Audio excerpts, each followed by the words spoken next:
Perasaan kecewa, marah yang kita rasakan semua sebagai pecinta sepak bola tanah air setelah melihat rentetan hasil buruk yang sangat mengecewakan bertubi-tubi di tahun 2025 ini. Salam olahraga, selamat beraktivitas untuk teman-teman semuanya, baik dari Sabang sampai Merauke. Semoga diberikan kelancaran untuk aktivitasnya. Dan di video kali ini kita akan membahas kegagalan tim nasional kita di SEA Games 2025. Nggak tahu lagi teman-teman, apa sebenarnya yang terjadi di dalam tim nasional kita.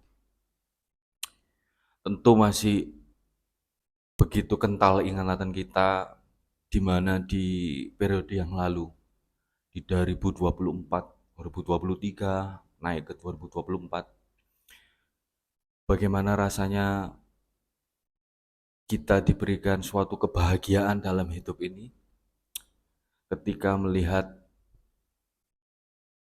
tim nasional kita begitu sangat membanggakan, dari mulai medali emas di Kamboja, kemudian Piala Asia U23, bahkan sampai bisa lolos ke semifinal, hampir saja kita masuk ke Olimpiade.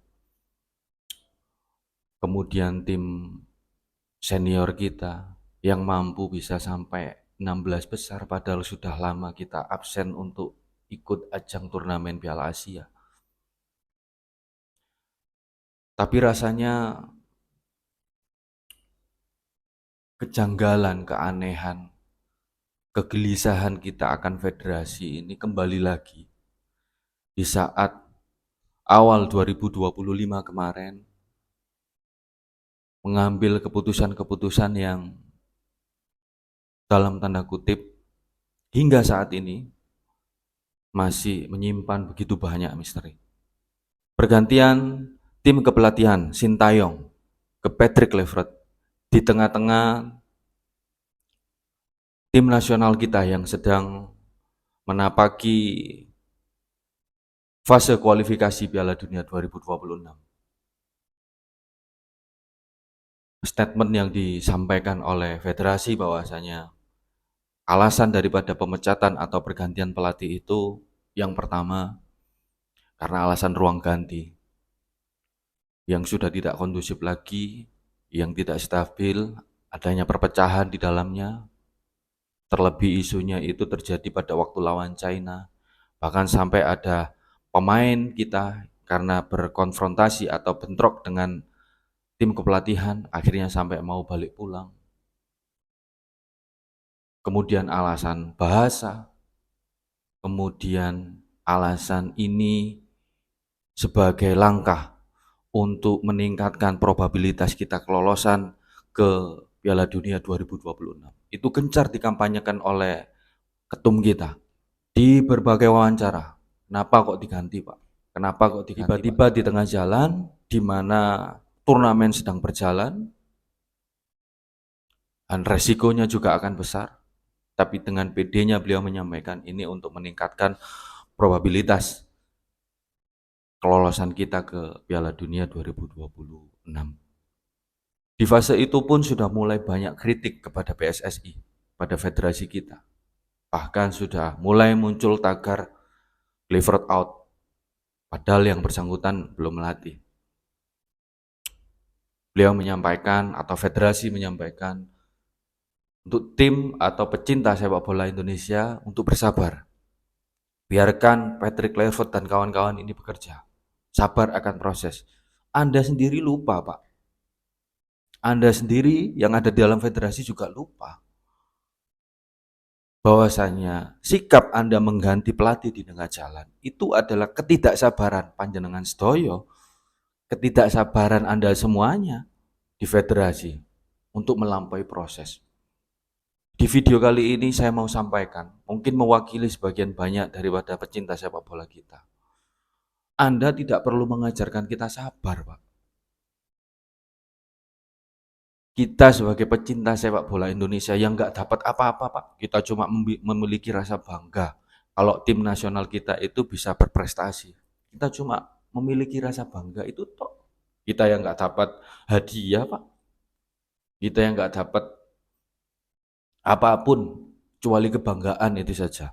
Apabila tim nasional kita berprestasi, Anda yang dimana apabila tim nasional yang ada di federasi ya, tim nasional itu berprestasi, bukan hanya nama Anda yang harum, tapi bonus-bonus dan lain sebagainya tentu Anda dapat dari apa yang Anda hasilkan di federasi kalau Anda berprestasi. Tapi nyatanya Anda sendiri yang tidak sabar akan proses itu. Kita itu sudah cukup sabar menunggu tim nasional kita untuk mampu berprestasi. AFF gagal terus dan lain sebagainya. Itu dari dulu Pak kita sabar. Kalau kita nggak sabar, federasi itu sudah kita ganti Pak. Mungkin akan ada gerakan massa yang besar ke PSSI untuk mengganti federasi keseluruhan. Itu kalau kita nggak sabar. Kita sabar akan proses ini. Dan ternyata fakta-fakta yang disampaikan federasi, alasan untuk pergantian pelatihan itu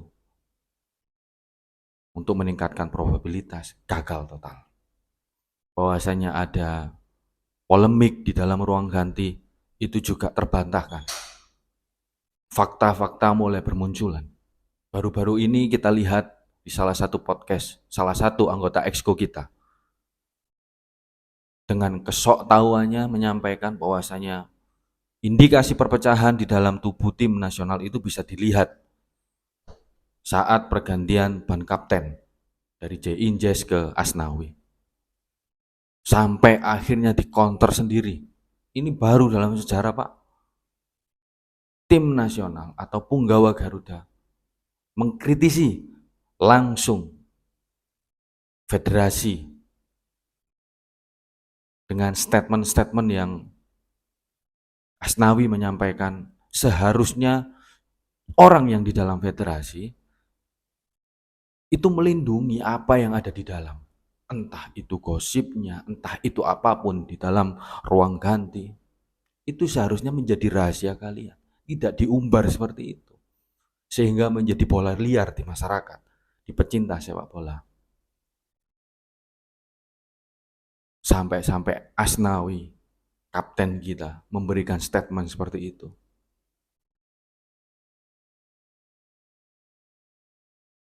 Dengan penjelasan teknis itu semakin melihat orang yang memberikan statement, salah satu anggota exco itu memberikan statement yang salah itu. Semakin memperlihatkan bahwasanya Anda itu nggak ngerti sepak bola. Asnawi menjelaskan bahwasanya pergantian ban kapten itu sudah jelas teknis di sepak bola itu wajar umumnya di seluruh dunia. Sejak Sintayong menangani tim Garuda kita, Asnawi Mangku Alam ditunjuk sebagai kapten pertama. Dan apabila Asnawi keluar ditarik lapangan atau Asnawi nggak masuk line up, itu akan ada yang mewakili. Wakil kapten. Wakil kapten 1, wakil kapten 2. Wakil kapten 1 itu Jai Injas. Wakil kapten 2 itu kalau nggak salah Rizky Ridho. Jadi kalau Asnawi nggak main, ya otomatis kaptennya itu Jai Injas. Tapi kalau Jai Injas dan Asnawi main bersamaan, ya otomatis Asnawi tetap menjadi ban kapten, memiliki ban kapten, menjadi kapten tim nasional kita. Itu sampai dijelaskan seperti itu. Adanya statement itu harusnya membuat anggota federasi atau exco yang menyampaikan statement itu sadar. Kalau nggak ngerti bola itu Pak, ya sebaiknya paham diri lah, tahu diri. Minimal Anda itu punya malu. Kalau Anda ingin menjabat, ya mungkin cari jabatan yang lain. Atau paling nggak kalau Anda nggak ngerti, itu jangan mengeluarkan statement-statement yang akan membuat jadi polemik di masyarakat. Berkali-kali, berkali-kali masalah komunikasi federasi kita itu. Berlanjut sebelum tim Garuda Muda kita berangkat ke Thailand kemarin. Waketum menyampaikan targetnya emas. Ketum yang merangkap menjadi Menpora targetnya perak. Menyampaikan target itu bukan dari Menpora tapi dari PSSI. Anda memperlihatkan begitu tidak keharmonisan di dalam federasi. Mana bisa di dalam organisasi itu menghasilkan sesuatu yang baik atau yang bagus. Apabila kita bisa melihat indikasi-indikasi di dalam organisasi Anda itu enggak sehat, toksik, kita bisa lihat akhirnya kegagalan tim Garuda Muda kita di Thailand. Kami di channel ini pun sudah mulai agak curiga dari mulai target yang berbeda di dalam organisasi. Kemudian penunjukan Coach Indra Safri. Padahal kita tahu kemarin Coach Indra Safri juga kurang begitu memuaskan di turnamen sebelumnya. Tapi masih ditunjuk sebagai pelatih di SEA Games kali ini. Saya apresiasi setinggi-tingginya untuk semua tim Garuda Muda yang sudah berjuang semaksimal mungkin di ajang turnamen SEA Games tahun 2025 ini. Begitu juga seluruh tim jajaran pelatih. Saya respect, saya ucapkan terima kasih banyak atas perjuangan. Tapi yang kami kritisi adalah kebijakan-kebijakan yang dari federasi. Mau dibawa kemana federasi kita ini? Mau dibawa kemana arah sepak bola Indonesia ini?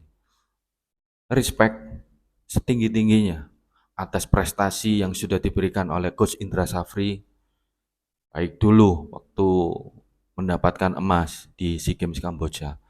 Tapi kalau untuk semakin ke depan ini kami melihat strategi daripada Coach Indra, taktik daripada Coach Indra, kami melihat dengan rasa hormat mungkin sudah usang.